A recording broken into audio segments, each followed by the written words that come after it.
Hi guys, welcome to my YouTube channel.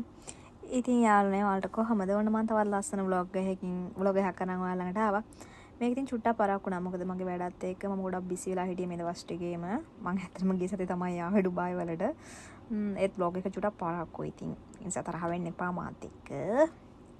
ඇත්තටම ඉතින් මේ vlog එක ගැන කිව්වොත් එක පැත්තෙන් එක ගොඩක් සතුටුයි අනිත් පැත්තෙන් ඉතින් ගොඩක් දුවයි. මොකද අපිට ගෙදර ආයව දාලා ඉන්න වෙනවා. ඉතින් මේ පැත්ත බැලුවම දුකයි වෙනවා. අනිත් පැත්තෙන් බැලුවම අපිට සල්ලි ඕන. අපිට සල්ලි නැතුව නේ කිසි දෙයක් කරන්න බෑ. අනිවාර්යෙන් අපිට සල්ලි නැතුව අපේ හැමෝටම සල්ලි ඕන ජීවත් වෙන්නනේ.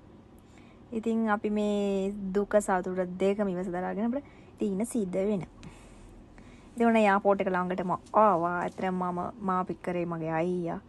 මගේ අයියා කියන්නේ මගේ අක්කා මැරි කරපු අයියා. ඉතින් එයා තමයි මම පික් කරේ එයාපෝට් එක ළඟට. ඉස්සරහට බලමු ඉතින් මොකද වෙන්නේ කියලානේ. ඔන්න ළමයි ඉතින් මෙතන තමයි හැමෝටම දුක දෙන තැන. ඒ මොකද කියනනම් මෙතනින් එහාට කිසිම කෙනෙක් අපිට එක යන අවසර නැහැ. හැමෝගෙම වෙන් වෙලා යන තැන තමයි මෙතන. මේ ප්ලේස් එකට කතා කරන්න පුළුවන් වුණා නම් කියයි මිනිස්සු වන්න තරම්.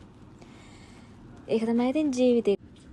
ඔන්න ඉතින් දැන් මට මාරම නිදහස්. ඒ මොකද කියනව නෑ ඉතින් දැන් මම ඔක්කොම බෝඩ් වෙලා බ්ලැක් දාලා බෑග්ස් ඔක්කොම දාලා මම ළඟ ඇත්තටම දැන් තියෙන්නේ ෆෝන් දෙකයි ටිකට් එකයි પાස්පෝර්ට් එකයි විතර.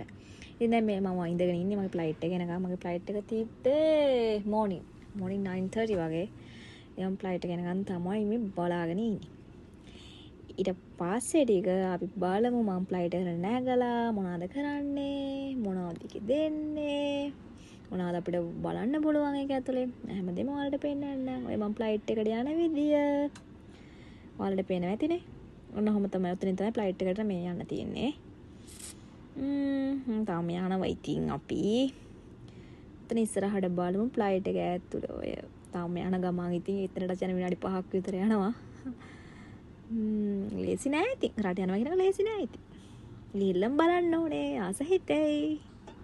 ඕනේ ඉතින් මම දැන් ෆ්ලයිට් එක ඇතුලට ආවලාමයි. මගේ පිටිපස්සෙන් ෆොරිනර්ස්ලා දෙන්නෙක් එන්නේ. ඔයාලට පේනවා ඇති. මම ඉතින් ඒ දෙනත් එහෙම තමයි ඉඳගෙන ආවේ. දෙන මාර ෆන්. අපි මාර ෆන් එකක් ගත්තා. තමයි ඉතින් බලන්නකො ඉස්සරහට. ඔන්න ඉස්සරහ ඉතින් මගේ ෂීට් එක ඉස්සරහ ටීවී එක තියෙනවා. ඇත්තටම නියමයි. පයිලට් ගේ ඉඳලාගෙනම ගුවන් සේවක හැමෝම මාරම සපෝට් එකක් දෙන්නේ අපිට. මාරම හොඳයි යාළුවගේ සර්විස් එක. ඒ කියන්නේ කතා කරලා වැඩක් නැහැ. අපිට දැන් අපිට මොනවාද ඕනේ? අපිට පෙනඩෝල් ඕනද? වල්ලන්නවනේ ඉතින්. ෆ්ලයිට් එක ඇතුළතදී අපිට ලෙඩ වෙනවා, අපිට අසනීප වෙනවා, අපි වොමිට් කරනවා විතර. ඕන සර්විස් එක වතුර හැකුවොත් එසනින් යලා ගෙනල්ලා දෙනවා. අන්න එක තමයි මේ ෆ්ලයිට් වල තියෙන විශේෂත්වය. ඇත්තටම අපි නෝමල් බස් එකක කොහේ හරි ගියොත් අපිට එහෙම මුකුත් නැහැ. ඒ වගේ තමයි ඉතින් මේවට ඉතින් ගෙවනවා. මේක ඇත්ත. ඉතින් සාමාන්‍ය මේ විදියටම අපි ඒ ගෙවන ගානට අනුවම ඉතින් එයාලා අපිට සර්විස් එකක් දෙනවා ඉතින්. ඒක තමයි මේකේ තියෙන විශේෂත්වය. ඔයාලට පේනවා ඇතිනේ. මාරයි.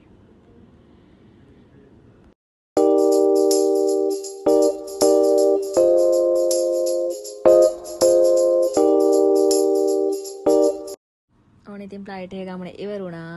ඇතර මට චුට්ටක් නිින්ද ගියා. මම හොඳටම කෑවා කාලා බීලා ඉතින් පැය 4:00 ගමනක් ඉතින් පොඩයි ඉතින් නිින්ද ගියා ඉතින්.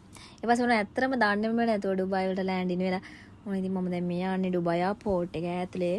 මම යන්නේ මගේ බෑග්ස් ටික ගන්න. ඔන්න ළමයි ඉතින් මම දැන් ඩුබායි ඉන්නේ. මේ මම ඩුබායි මගේ තියෙන වාහනේ.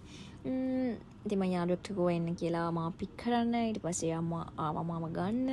දැන් ඉතින් මේ යන ගමන් ඉන්නේ.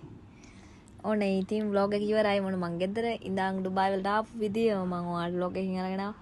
තවත් ලස්සන vlog එකකින් ඉස්සරහට හම්බෙමු. එතකම් bye.